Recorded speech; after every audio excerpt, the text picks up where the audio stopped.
So, hello everyone, and a warm welcome to this 10 years celebration of the State of the Industry Report on Mobile Money. Now, I thought I would start off this session, this hour, with a short story from pre-COVID when I traveled to Tanzania quite frequently and saw the impact of mobile money firsthand. And I still remember vividly when I met Rubina, a lady who started as a sort of simple street vendor and selling things from the street. But once she got a hold of mobile money, once she got her phone and the cash that she managed to generate by selling things, her income started to grow, and she managed to save up to buy a shop. And we were standing outside of her shop at the corner there in Tanzania. And not only did she manage to sell to buy the shop, but she also put her three kids through school. Her mother stayed with her, and she afforded, of course, to buy good food and all that to them.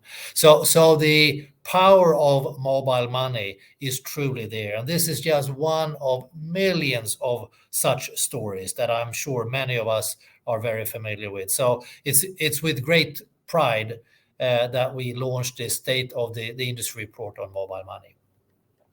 So over the past 10 years, mobile money has grown from a niche offering to a global financial services that is transforming lives of hundreds of millions of people around the world.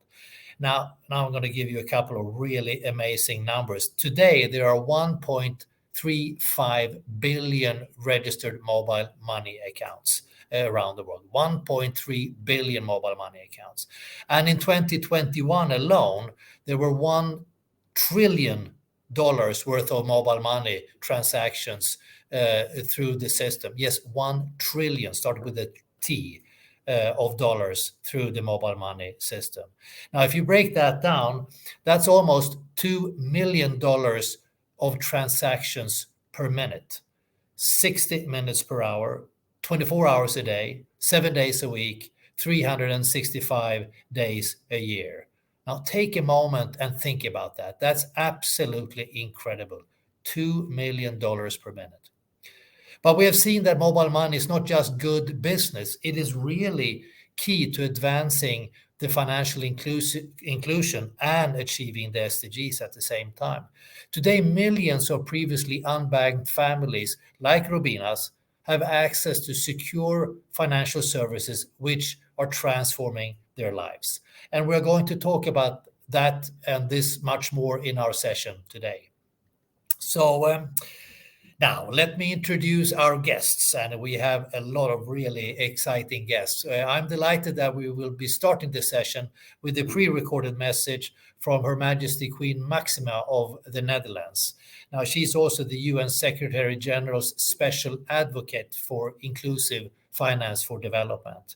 And joining us in person today, we also have Riccardo Puliti, who is the Vice President for Infrastructure at the World Bank. We have Greta Bull, Director of Women's Empowerment at the Bill and Melinda Gates Foundation. And we have Sitoyo Lopokoiyit, Managing Director of M-PESA Africa and Chief Financial Services Officer of Safaricom. And we have two of my colleagues. We have Max Cuvelier, who is Head of Mobile for Development here at the GSMA. And of course, we have Ashley Olsen Onyango, Head of Financial Inclusion and Agri-Tech at the GSMA. So let's start with our first guest. While she's not able to join us in person, Her Majesty the Queen Máxima of the Netherlands has recorded this very special message for us. So let's take a look. Ladies and gentlemen, it is a pleasure to join you for the launch of the GSMA State of the Industry Report on Mobile Money 2022. Congratulations on the 10th anniversary of this important publication. Over the last decade, we have seen the transformative power of mobile money as a pathway to financial inclusion. Today, mobile money provides a means to transact for more than 500 million active users in almost 100 countries around the world. It has helped unlock access to financial services for many people underserved by the traditional banking industry. This includes the poor, women, smallholder farmers, and MSMEs. Yet, our work is far from over. Economies around the world are trying to build back from the COVID-19 pandemic. We must ensure that mobile money is used not only to transact, but to help everyone access the financial tools required to manage economic shocks, improve their financial health, and participate in an inclusive recovery. Services should be safe, affordable, and meet people's needs. They should go beyond payments to enable more access to products such as savings, credit, and insurance. A smallholder farmer could be helped if his mobile money provider would work with agricultural suppliers to make it easier to purchase products such as yield-enhancing seeds and fertilizers, or if partnerships could give access to affordable clean energy. This would allow him to increase his family income and build resilience to weather economic and climate shocks. Services should also be widely available, and connectivity should be made a priority. This will require investments in digital infrastructure, partnerships, enabling policies, and improved digital and financial literacy. While doing this, it is important that we continue to focus on closing the persistent gender gap in account ownership and bridging the digital divide. Likewise, we should continue to encourage active usage as well as uphold safety and trust in an evolving digital financial services ecosystem. In closing, once again, congratulations to the GSMA on this milestone. I look forward to the continued important contribution of the mobile money industry as we strive towards a more inclusive and resilient future. Thank you so much. So thank you so much, Your Majesty, for that very important message. You know, the Queen mentioned how mobile money is being used to enable access to clean energy. And I think this is incredibly powerful example of the transformational power of mobile money within communities. One of my favorite examples has been the spread of pay-as-you-go solar home systems in off-grid areas. Now, these systems are providing millions of families with access to clean and affordable power for the first time. And that affordable power means that shopkeepers like Robina can keep her shop open for longer in the evenings. And nurses like Fortinet can keep her clinic running even when it gets dark. Now, this means that Fortinet can help more patients and in the process build a stronger, healthier, and more resilient community. Again, you see how powerful mobile money is in transforming not just lives, but whole communities.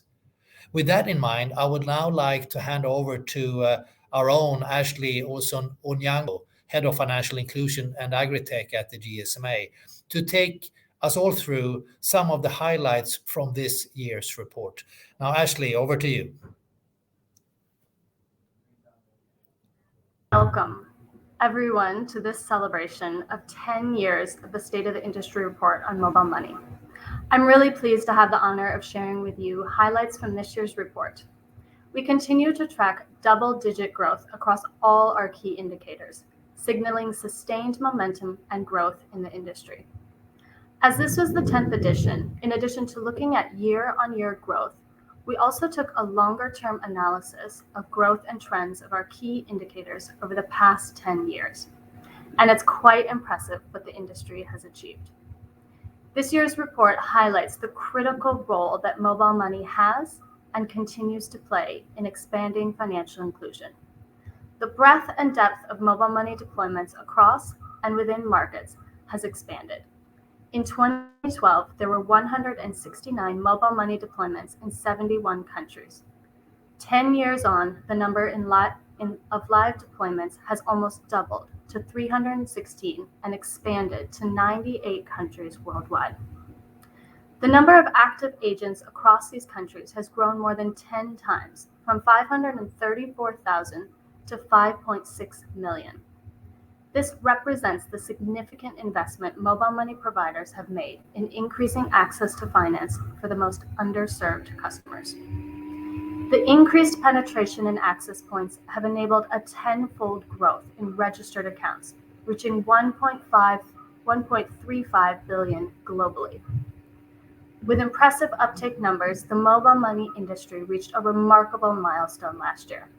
As Mats earlier mentioned, the industry processed more than $1 trillion in transactions. This is approximately 30% more than in 2020 and ahead of earlier predictions.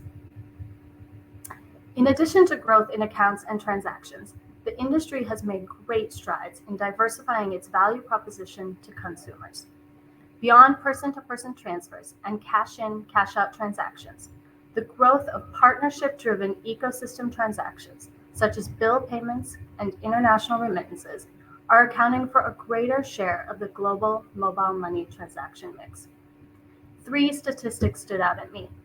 In the last 2 years, the value of transactions flowing between mobile and bank accounts has more than doubled, confirming the complementary relationship between banks and mobile money providers in the financial ecosystem. Second, the value of merchant payments nearly doubled in the last year, reaching an impressive $5.5 billion per month, driven in part by the effort of mobile money providers to develop more efficient onboarding processes for small and medium-sized merchants. And finally, nearly half of all outgoing mobile money transactions are now digital, made possible by a growing number of ecosystem players integrating with mobile money platforms to offer their customers a more efficient and affordable way to pay bills and make payments. Switching gears, I'm very proud that this year we have a full chapter in the State of the Industry report on gender. Despite significant gains in mobile-led financial inclusion over the last decade, women still have lower access and use of mobile money services compared to men. This is due to a variety of reasons, including lack of awareness of mobile money, not owning a mobile phone, and low literacy, digital, and financial skills. Our research into the mobile money user journey reveals wide-ranging gender gaps across 10 low and middle-income countries. In general, women are less likely to own a mobile money account. And while the gender gap in mobile money account ownership has narrowed to single digits in some countries, like Kenya, for example, where we are seeing progress towards closing this gap, currently at 7%, in many countries it is still near or more than 50%, reaching to 71% in Pakistan. On a more uplifting note, however, our research shows that once a woman has a mobile money account, her likelihood of using it is almost on par with that of a man. So while there is still more work to do, this is an encouraging insight and motivator to work together to close the mobile money account gender gap. The final section of our report offers insights on how mobile money is an enabler of many services across sectors that can help solve critical socioeconomic and environmental challenges, such as providing access to essential utilities, sustaining the livelihoods of smallholder farmers, and delivering rapid financial relief to vulnerable populations. For mobile money providers, these use cases represent valuable opportunities to diversify, which many have already embraced. Thank you for joining us. I hope you enjoy the rest of the program, and please do download the latest State of the Sector report to receive all of the rich information in this year's report. Back to you, Mats. Well, thank you so much, Ashley. Some really, truly remarkable highlights in the report. So please download and read it. I can absolutely recommend that. Okay, so now let's continue the conversation with our next guest, which is Riccardo Puliti, Vice President for Infrastructure at the World Bank Group. You might know that the World Bank Group has 189 member countries, and it's a global partnership of 5 institutions working together for sustainable solutions that reduce poverty and build a shared prosperity in developing countries. So the work that the World Bank is doing is truly, truly important. And as VP for infrastructure, Ricardo leads the bank's global efforts to build effective infrastructure in developing and emerging markets, and also supports the World Bank Group's strategic priorities. Before Ricardo, he started in his position, he served as regional director for infrastructure for Africa, overseeing the largest infrastructure programs in the World Bank. So I know he will have some really, really good and valuable insights for us today. Over the past 10 years, we have seen how mobile money has been a key driver of economics across low and middle income countries. So I would like to welcome Ricardo to talk a little bit more about mobile money's contribution to sustainable economic development and how it can be a powerful enabler for inclusive impact. So welcome, Ricardo. Mats, a big thank you. First of all, it's a pleasure to seeing you again after Barcelona. And as you know, here at the World Bank, we are a very, very big supporter of GSMA. We think you do a great work. And by the way, I promise I will read the document, the report, Yeah. because I think it is extremely interesting. And in my case, since my background is more energy and transport, I think it will be a very, very good thing to do. But going Yeah. to our point, mobile money is obviously a digital tool that can broaden access, expand services, and improve efficiencies in developing countries. Mobile money played a critical role in enabling the rapid expansion of financial inclusion in countries such as Kenya, Uganda, Tanzania, and India. In sub-Saharan Africa, the share of adults using mobile money grew by 80% between 2014 and 2017, compared to 13% for bank accounts. And I think that's a very important data. Yeah. Mobile money contributed to over 50% of the total increase in financial inclusion in the region, not to mention the increase in terms of gender. Mobile money supports inclusion of citizens worldwide. Poor communities that were previously underbanked or even unbanked use mobile payments as an entry point to access formal credit, insurance, and savings. In Kenya, 2% of households were lifted out of poverty when families had access to mobile money over a long period of time. But it's not only a matter of households, it is also a matter of companies, of enterprises. Mobile money and digital financial services on mobile network support macro enterprises, small and medium enterprises, informal firms, and on account workers. So it is really the sinew of economic growth. Access to finance is a game changer for small businesses. Once micro enterprises can access credit and plan their future growth, this transcends the more than 400 million medium and small size enterprises in developing countries. These enterprises generate nearly half of all jobs and a fifth, 20%, of all employment. During the pandemic, small businesses with access to credit were much more resilient, maintaining their employment and output. Digital finance also provides access to credit and loans that help small businesses smooth out their savings and consumption patterns to build resilience to shocks and literally weather the storm during the hard times and invest in the good times to increase productivity. Mobile money platforms can leverage customers' telecommunications usage and top up data to extend emergency airtime loans to own account workers or informal firms that actually in sub-Saharan Africa are very much a big part of the total entrepreneurial base. New business models can also instill competition in the market, generate more benefits to users. In Senegal, for example, the local fintech called Wave grew to become a leading provider of mobile money services by leveraging a nimble business model and introducing a new, lower cost pricing structure for sending money and paying bills through a mobile wallet.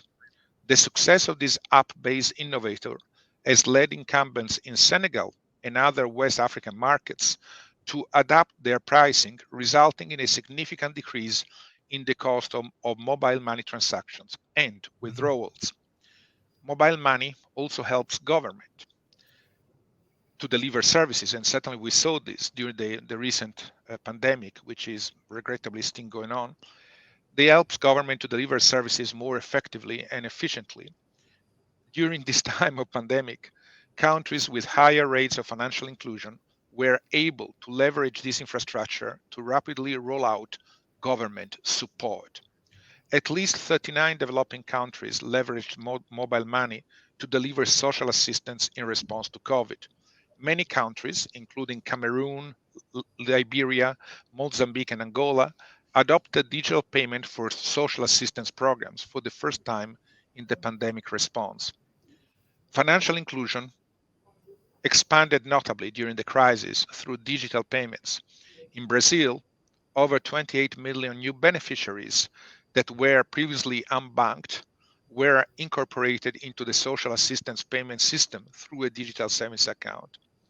Certainly, the pandemic was a dark moment for everyone around the world, but digital financial services did help support resilience and inclusion and help make it through that tough time. Well, that's very interesting, Ricardo. If I may ask you, I mean, we know how much good mobile money is doing, but we also know that from an MNO perspective, the major network operators, the mobile network operators, they need to find a commercial sustainability in the product. And we also know that the mobile money ecosystem is under threat, is under pressure, both from regulatory pressure, from other competitive areas, etc. What can government do to help the industry become more sustainable and continue to develop new products and provide services? Listen, without any doubt, policymakers and the private sector alike, in my opinion, need to prioritize connectivity, affordability, identification, and safeguards, all of which are critical to enable uptake of mobile technology in developing countries. As we know, over 3 billion people live within reach of mobile broadband network, but do not use mobile internet. In Africa, the uptake gap is widening, with an increasing percentage of population covered by 3G mobile network not using the service. Much of it has to do with affordability. But it's funny because, as you know, I come from the energy sector, and you find exactly the same thing. It's it's a matter of connectivity, and it's a matter of affordability as well.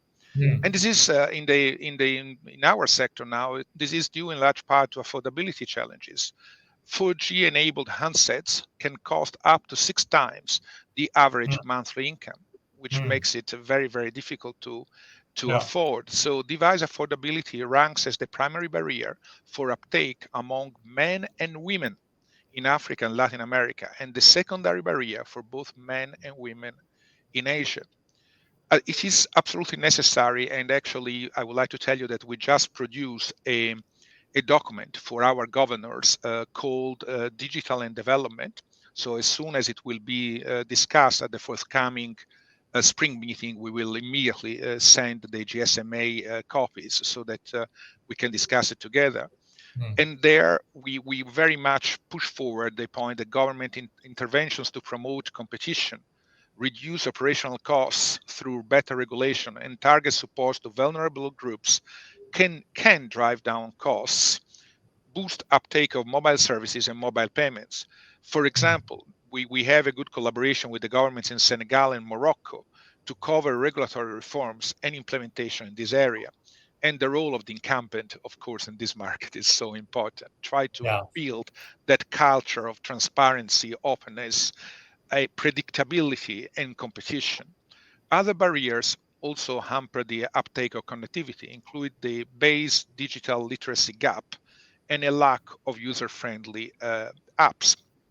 In addition, lack of identification is another important obstacle to accessing mobile payments and digital financial services. There are an estimated 1 billion people globally who do not have an official identity document. The identification challenge in low-income countries and among vulnerable groups, and including women, refugees, and people with disabilities, is very, very bad, very, very high.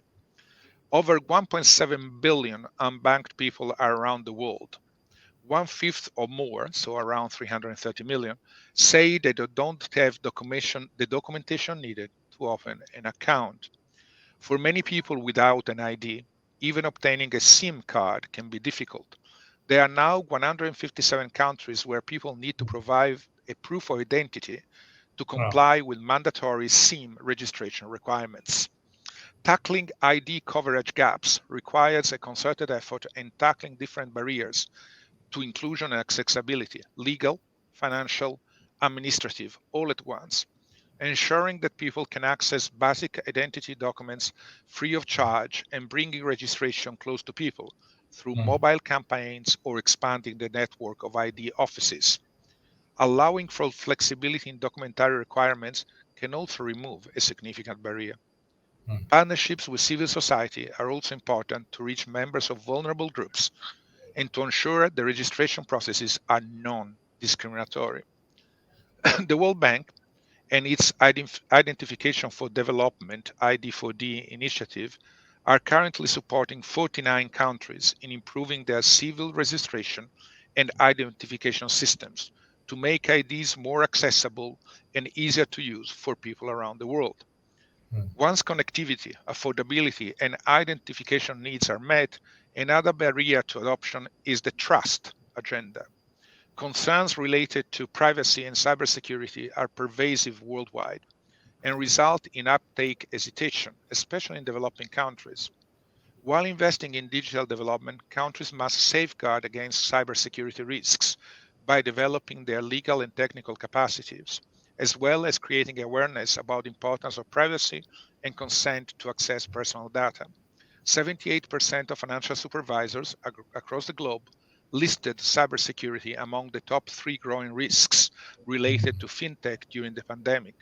Statistics also show that cybersecurity breaches increased by an average of 15% for fintech during the pandemic. Therefore, consumers need protection for cybercrime risks, digital literacy, and more robust frameworks and infrastructure to combat cyber threats and cybercrimes, and effective rules on accountability and transparency regarding the use of algorithms, as well as rules on personal and non-personal data protection, are absolutely needed. At the World Bank, we are working, and I think it will happen very soon, where all the projects of the World Bank will have a part on cybersecurity, because we realize how big is the delay. So I will stop here, but as you can see, a lot of work from a lot of cooperation from institutions like yours, from multilateral financiers, private companies, and government, in order really to make sure that inclusion, affordability, transparency in terms of competition are not just words, but they really are going to happen. And it is not always easy, I have to say, in my experience. But Ricardo, thank you so much. I think that was a very insightful answer, and I think you painted the picture that it's not easy, it is complicated, and it's truly one of those areas where private-public partnership is a must. And we working from GSMA in a fantastic partnership with the World Bank, I think is a great starting point. But affordability, as you said, is just one barrier. You have skills that we're working with other partners. So you have local content, you have the trust factor, cybersecurity. So there is a sort of a pamphlet of areas that we need to address, and working together, hand in hand, shoulder by shoulder, is the only way of tackling this. So Ricardo, thank you so much. It's been a pleasure as always, and hope to see you soon again in person. Thank you. Hope to see you again, and I would like to reiterate how important is the is the work that we do together with GSMA. Yeah. This is really important, and even I, little by little, will become fluent and will be more helpful. You are already fluent, Ricardo. Okay. Thank you so much. All right, thank you. Bye bye. Bye. So that was really exciting. I think. Now over to our next panel that will be chaired by Max Cuvier, our own head of M4D Mobile for Development within GSMA. So Max, over to you.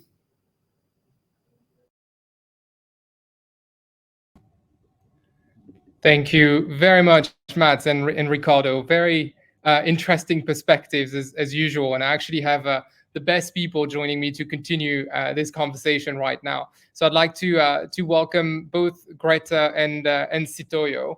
I would say to a lot of you, I'm sure they don't need an introduction, but still, Greta was until very recently the CEO of CGAP and is now the Director of Women's Economic Empowerment at the Bill and Melinda Gates Foundation. And Sitoyo is the managing director of M-PESA Africa and chief officer for financial services at Safaricom. And I'm pretty sure that even if you know very little about mobile money, Safaricom's M-PESA success story is one you'll definitely have heard of. So actually, I think it's probably the right place to start this conversation.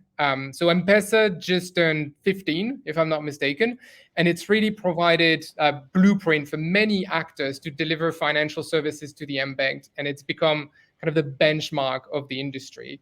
In other words, I would say that every mobile money service wants to become M-PESA when they grow up. So turning to you, Sitoyo, what would you say has been the key success factor, or maybe the key success factors behind M-PESA? Thanks, Max, and it's great to be here. It's nice seeing Greta. I think for us, it's always been, we're a purpose-led organization. We strongly believe in transforming lives. It's been our ethos since Safaricom was formed, and in 2007, M-PESA, when it was launched, we turned 15 early this month.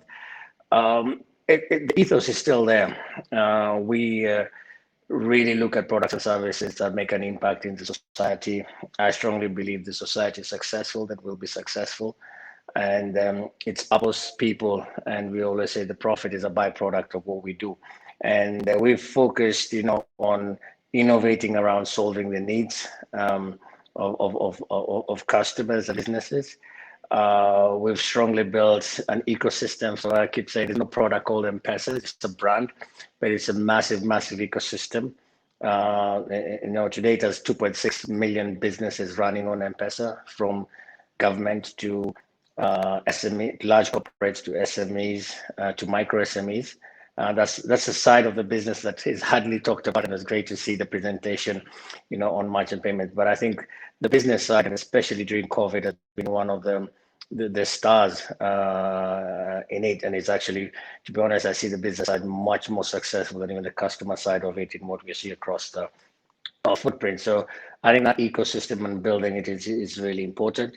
The agent network is still a key component because cash is still, king, and ensuring that, the agents provide not only cash in, cash out services, but they provide more education services. We're beginning to look at the agent, how do we increase profitability of the agent? How many more products and services that can they provide in terms of it? I think the deep management commitment and the investment that actually comes that we put in is important. For us also, just how we operate in terms of execution, I think, and then encouraging the teams to try different things. Dare I say, I've signed a business case of millions of dollars, not business case, but rolled out a product for millions of dollars without actually seeing a business case, because we actually thought it was the right thing to do. And it takes time. I see a lot of people want to make profit out of it, but I think it's if you stick with it, if you stick with focusing on ensuring the society that no one is left behind, that from women, I think we talked on them being left behind, and in terms of visually impaired people, overall it's looking at that and saying, how do you provide better products and services to customers? Thank you very much. So I think everybody heard there's no one single key success factor. It's a lot of work, and it's obviously a very incredible journey of growth, of diversification, as you were saying, and of innovation.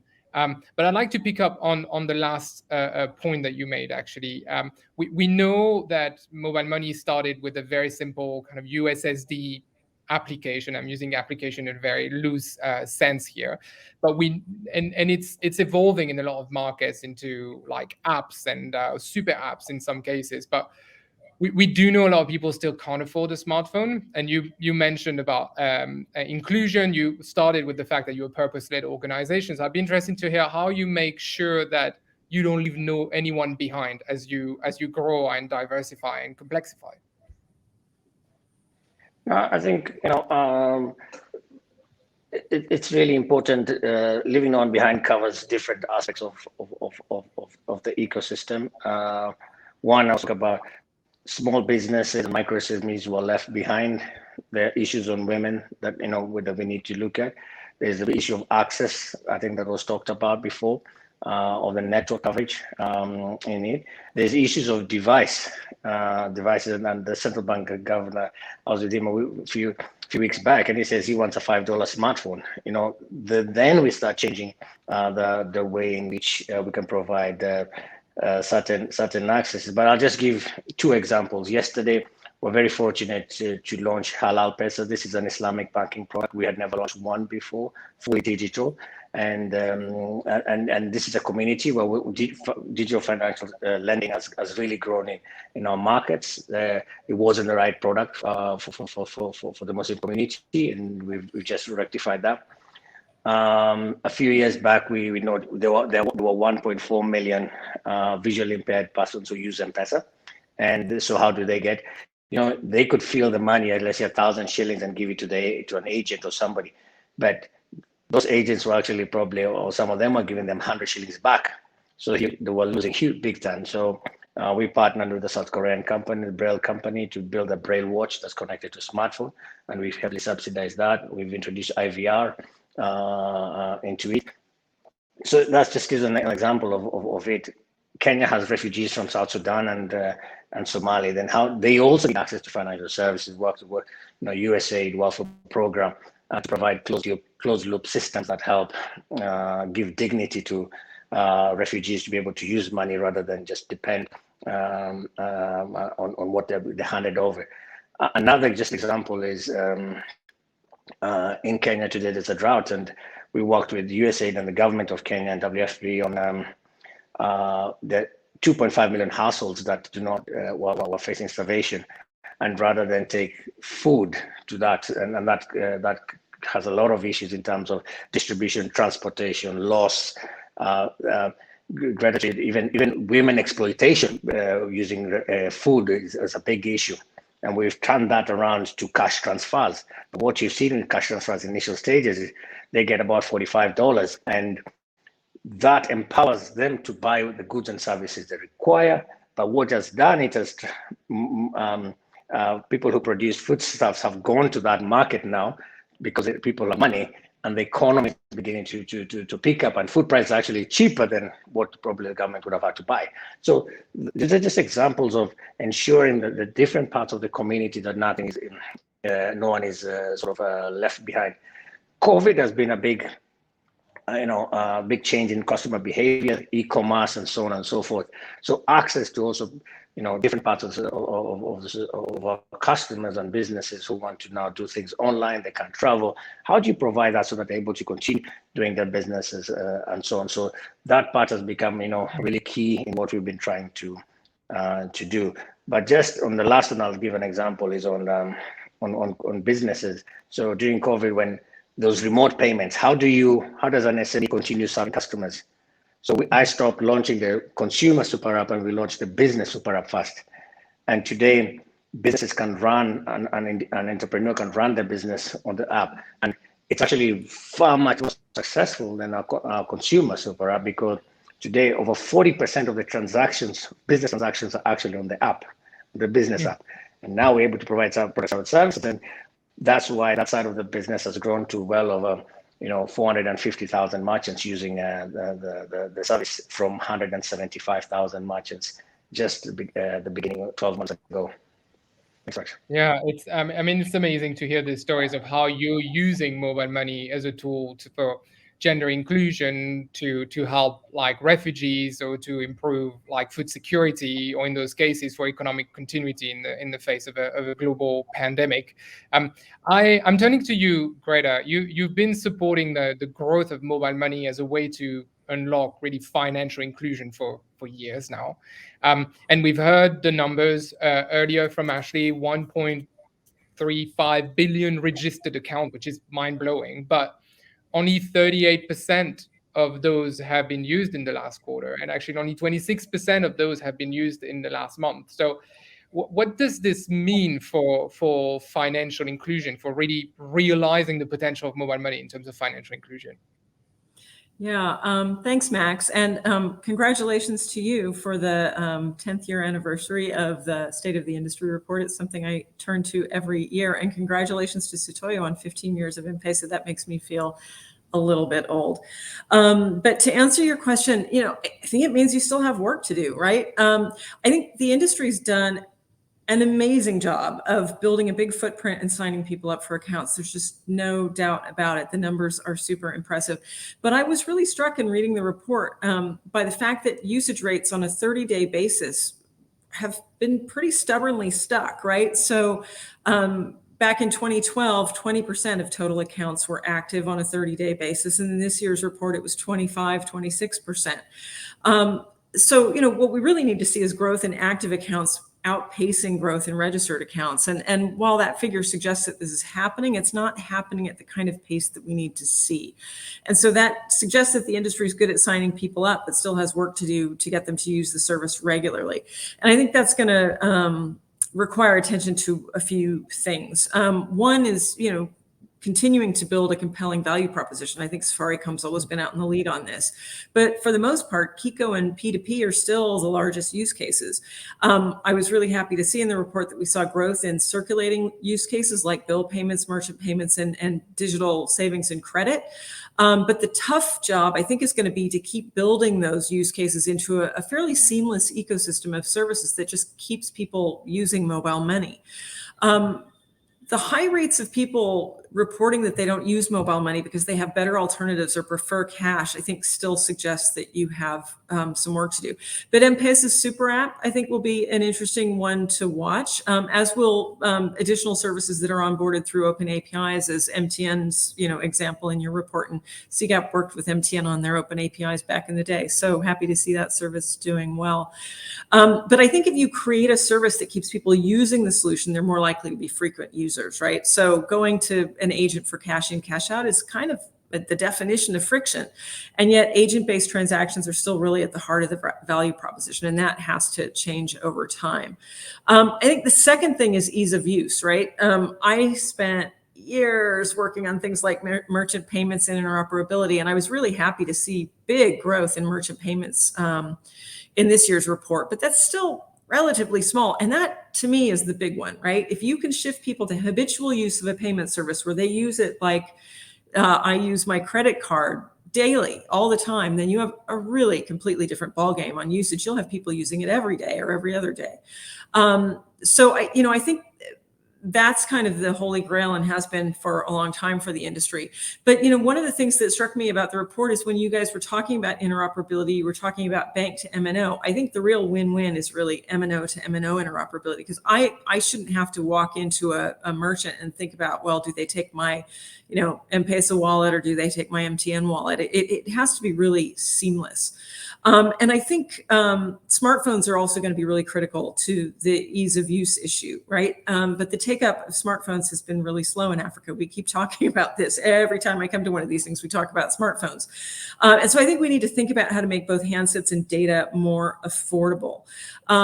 Happily, I think there are people taking that up. We're seeing some PAYGO providers piling in and seeing a lot of really rapid growth in smartphone leasing. So I think there's going to be more and more on that. And then one last thing, I think, and Ricardo mentioned this as well, I think trust is still an issue, and you have to keep building confidence in the service, right? So, and I think that's particularly true with users like women in rural populations. So people need to understand the service is there. They need to understand how to use it and what the benefits are. And you know, the service needs to be more reliable, and consumer protection needs to be really front and center in all of these things. So 2 points that really struck me in recent years. One was a finding in the latest Kenya FinAccess data that system downtime was a serious problem for users. I was almost floored when I saw that almost 50% of users said that either lost money or fraud and system downtime were problems with mobile money. Happily, you did better than the banking industry. But you know, that's a big friction. That's why people default to cash, right? And I think the second is, you know, while I think it's great that we've seen growth in digital credit, I think the industry does need to really actively own the issue of consumer protection in the digital credit space, because if people associate mobile money with high cost loans that lead to over indebtedness, then I think that starts creating barriers to usage in people's mind. And I think that's probably particularly true of women.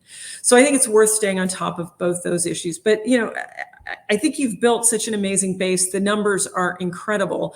And now, you know, the next 10 years is just going to be building on that and deepening the service and deepening the engagement with consumers. Yeah, thank you very much. And I think as for Sitoyo's response, there's not just one element. And you mentioned like strengthening the value proposition, the super app, like keep working on merchant payments, interoperability, smartphone trust, security. I've only taken a few quick notes, but there's a lot there. And it's really, I mean, it's really about building an ecosystem. So you need to have every part of this ecosystem strong for people to just go from it being kind of a nice to have to a must have. And actually, I mean, the point here is not just about registering users, obviously, it's about keeping them active. And in commercial terms, that's what you call like stickiness. And Sitoyo, like, I'm sure this is something you pay very close attention to. How do you approach that? How do you approach making sure that people keep using and stay in the system and that their usage gets deeper and deeper? No, thanks, Max. And I think Greta, you raised quite a few, you know, important points that we look at. I think one is as you develop relevant products and services. I think for it to be really, you know, to increase usage, this two-sided ecosystem must operate well. The merchant side, the business side, needs to be very strong. Need to provide products and services that grow into it. And then the consumer side, you continue adding products and services that address it. Just to give an example, you know, in Kenya today, we have we crossed 30 million customers beginning of this month. We had 85%, you know, monthly active usage of the registered customer base, which is quite high compared to most markets. But what we've seen is the business side and customer to business payments. I saw in the report, you know, it was 5.5, I think. For us, we're saying, and you'll be seeing us release the numbers, and it's in the region of $7 to $8 billion on a monthly basis being paid in Kenya alone. But what we've done is a velocity of funds in terms of we connected the business to be able to do the same type of payments that consumer does. So they can pay the bills, they can pay the rentals, they can do that, they can sell airtime, make a commission, and so on. So not just bills. So what you see now is businesses, especially if so the benefit of operating with digitally, either card or cup or M-PESA, that today a lot of restaurants don't accept cash. So the business community is actually driving, saying the efficiency, because I was speaking to one of the restaurants and they're saying they're more profitable now than before, even with less tables. So he understood that there's bill freight, then there's cash, then those change issues, then, you know, insurance costs, all that has disappeared. And he's like, whoa, I didn't know I was making this kind of money. So those use cases for it. And for us, I keep saying, for every 1 shilling that they pay us, a business should generate 5 shillings. So they should see us as an enabler onto it. And the super app comes in terms of opening up the platform. Today, on our Open API platform, we have 42,000 developers trying to build. So 42,000 people trying to build solutions. So you need to open that ecosystem to develop relevant products and services that consumers can start sort of using. So despite even M-PESA's, you know, Kenya being very high, it's only used 12.5 days a month. So just imagine if it's done every month, M-PESA will be 3 times bigger than it is. they only use 4.5 products. So if you say cash in, cash out, and lending and payment, but I've got a lot of products. So my target addressable market from days of usage, from number of products, is massive. The average is 18 transactions per month, which is, it's very high when you compare to others. But for me, the runway is still very massive in terms of the ability. I think even Kenya will be growing, double digit for the next 10 years or more. So I think that, but then to Greta's point, I think which came out in the FSD report on the FinAccess was system stability. Now in Kenya, we're doing 50 million transactions a day. I'm averaging 1,800 transactions per second. If I'm down for 1 minute, it becomes an issue because people are not using it. It's in the hospital, it's in fuel stations. People get stuck. And so we're moving from 4 nines to 5 nines. So 99.99 is not enough. We are moving to 99.999, which is 6 minutes of downtime a year. But that means a huge investment in the back system.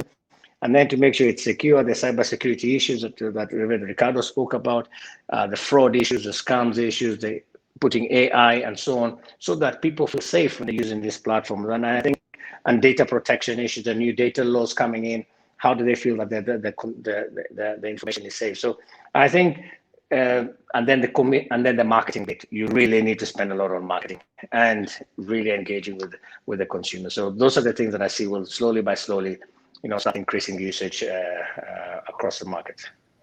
Yeah, and it's the responsibility that comes with being so successful and so embedded everywhere. When people need their mobile money account to do so many things, you can't afford to let them down. Now we've been talking for about 15 minutes, and we've heard about gender quite a few times, and I've been holding back because, but we can't just talk about inclusion and financial inclusion, leaving no one behind, without talking specifically about gender. And Greta, both of us are known to be quite relentless when it comes to making sure the opportunities that are created out there reach men and women equally. And after all, you recently joined the Gates Foundation to focus on this specifically. So in the report actually said we've got a full chapter on gender, and we've got very good stories coming out of Kenya, but also Ghana, of the gender gap being bridged. But there is a much longer list of countries where the financial gender gap is still there and is here to stay. From your perspective, what can we do about this? Yeah, it's a good question, and it's one I think we're going to have to really keep at, because that gender gap has stayed for years. I mean, we haven't been able to budget. So I think we all have to really get focused on trying to solve this. And I was thrilled to see it being such a big part of your report. And I really liked the way you presented it as a staged journey, from phone ownership to account awareness to having an account to active usage of that account. And literally in every one of those stages in the journey, there's a gap in almost every market. So I think we're going to have to look for solutions for every one of those steps, both onboarding and sort of helping women get comfortable with using the phone and the account. That said, I do think markets like Kenya and Ghana, where mobile money is pretty ubiquitous, might be instructive, right? Your report didn't produce stats on Ghana, but there was a lot in there about Kenya. And you can see that awareness of mobile money is statistically equal for women and men, but we know that women are less likely to own a phone. And if they own a phone, they're less likely to own a smartphone. And if you talk with companies like M-PESA, who are now selling smartphones and seeing huge uptick in the take up of those smartphones under pay-go contracts, they say they have a gender gap too, right? So there's something about social norms that are sort of saying, right, the first person who gets a smartphone in that family is the man. And I think a lot of women find that it's not salient. They don't sort of see what the point. They have to understand what the point is, right? So we're looking at doing some work with both GSMA and M-PESA to try to understand that better. So how do we get smartphones into women's hands? How do we help increase their comfort levels with using them? And how do we map those into income generation opportunities? Because the smartphone isn't something for just, checking your Facebook page. It's actually something that you can earn a livelihood on. And so I think, we want to sort of map out what that journey looks like and see if we can start closing that gap. But then we're going to have the same issue on usage, right? The other thing that really stuck out in the report is, with the exception in Kenya of women receiving money from a friend or relative where it was exactly equal, In every other case, there was like a 10 or 15 percentage point gap in usage for men and women once they had that smartphone, even in a market like Kenya. And so I think there's still work we need to do to help women see the value of using mobile money. And so that's a journey that's not just about getting smartphones in their hands, but it's about helping them understand how to use it effectively and for what, and making sure the value of those services are well understood. And I think all of the things Sitoyo was talking about in terms of deepening the ecosystem, providing different use cases, onboarding other providers who can develop their own apps, I think those are all going to make a difference. And we just have to figure out how to bridge that gap for women that, is involved in social norms, but also just comfort with using the tool. But I think we're poised to see a big change in that. Yeah, I agree with you. We're seeing more and more people investing in that. And what we see as well is we talk to mobile operators, mobile money providers, and we've really managed to articulate in the past few years, and credit goes to our Connected Women team who's worked with dozens of them, the fact that it's not just the right thing to do, it's also the right thing to do for business. Great. I see the team is telling me we have 2 minutes left, so I'm going to turn to you, Sitoyo, and then Greta for like a 60-second answer to last couple of questions. So Sitoyo, you're about, I think in the coming days, to take M-PESA to a new market, and not the least one. Ethiopia, 120 million people, and that's been called in one of our previous reports as a sleeping giant of mobile money. So in 60 seconds, as you expand, what is your vision for M-PESA in the next 10 years? I think for us is to drive to become the largest fintech and digital ecosystem in Africa, providing the two-sided ecosystem with relevant products and services, and continue to focus on empowering society. I think for us is also opening up our platform. So, for example, we've built our ML platform and so on. We want to provide it to third parties such as fintechs and so on. So we secure the ecosystem. So you'll be seeing us opening up a lot more technology to enable the fintechs and to enable the financial institutions, transaction monitoring and so on for the industry. So you'll see us play a bigger role in helping the industry in Africa grow. Thank you. Thank you. That's a compelling vision, and I don't see how it wouldn't take you to the next level. Now, Greta, for the last question, what would you say we need to focus on if we want to achieve financial inclusion and financial health for all? And I mean by all, I mean both men and women in the next 10 years. Yeah. Well, I think people don't use services unless they see value in them, right? And people use financial services if the right service is available to them when they need it. I think we've got a long way along that pathway, but there's more that we need to do. Right now, people have to work too hard to use financial services, so cash is a better alternative. This industry has done an absolutely brilliant job in making services available to people, but I think now you need to do more to increase usage by making those services more salient. People have to see that the service delivers real value in their lives. And as I said before, that gets achieved through a deeper product mix, a better user experience, which hopefully smartphones will play a role in helping to deliver. Seamless service delivery, and that's going to require greater interoperability as well as the use cases, the diversity of use cases that open APIs can help create. And then, to get at the issues related to financial health, you need to make sure you're building safeguards into the products that help protect customers, particularly as credit continues to take off. Just one other thing, I think, as we focus on reducing that usage gap and continuing to build a better user experience that makes these services a better alternative to cash, we have got to focus on creating greater reach among women. There's, as you said, Max, there's value in making that effort. As was pointed out in your own Connected Women report that came out from last year, closing the gender gap could produce significant revenue uplift, up to 37% in Africa and up to 54% in Asia. So this is a prize worth pursuing, and I hope that we will see that gender gap close in the very near future. Thanks. Thanks a lot, Greta. Thanks, Sitoyo. I want to thank you for just spending this time with you and sharing your perspectives and your experience. But most of all, I want to thank you for the years that you've devoted to just growing mobile money, not only as a commercial solution, but as a tool for financial inclusion. I'm going to hand over to Matt now for the closing remarks. Thanks again to both of you. Well, thank you, Max, Greta, and Sitoyo. That was absolutely brilliant and amazing. I must say, I really enjoyed that conversation. The growth and evolution of mobile money in coming years is just going to be staggering.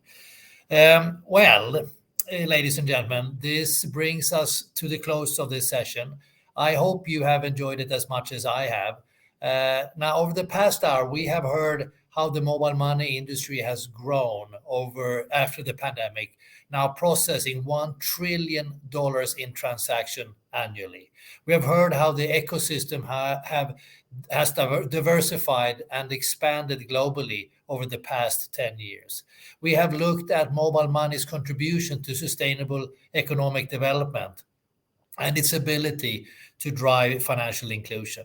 And we have seen progress made towards closing the gender gap in account ownership and usage, as Greta spoke about. But even though we have made incredible progress, there is still much more work to be done. We need to keep working to increase activity rates, reduce gender inequalities, and make sure that as it continues to grow across the world, mobile money remains relevant, meeting the diverse needs of customers, businesses, and society. When we look back and see how far mobile money has come, isn't it exciting to just imagine how much further it could go, where we would be in 10, 20, or maybe even 30 years from now? Imagine that. Now, as we close this session, I hope that you will take what you have heard here back into your workspaces and continue to dream, innovate, and work together to keep building this incredible ecosystem. Now, I would like to thank all of our guests and thank you to everyone who has joined us here today. The 10th State of the Industry Report on Mobile Money is available on the GSMA website, and you will find it as well on the link in the chat at the end of this session. So thank you very much. Hope you've enjoyed the show. Thank you and bye-bye.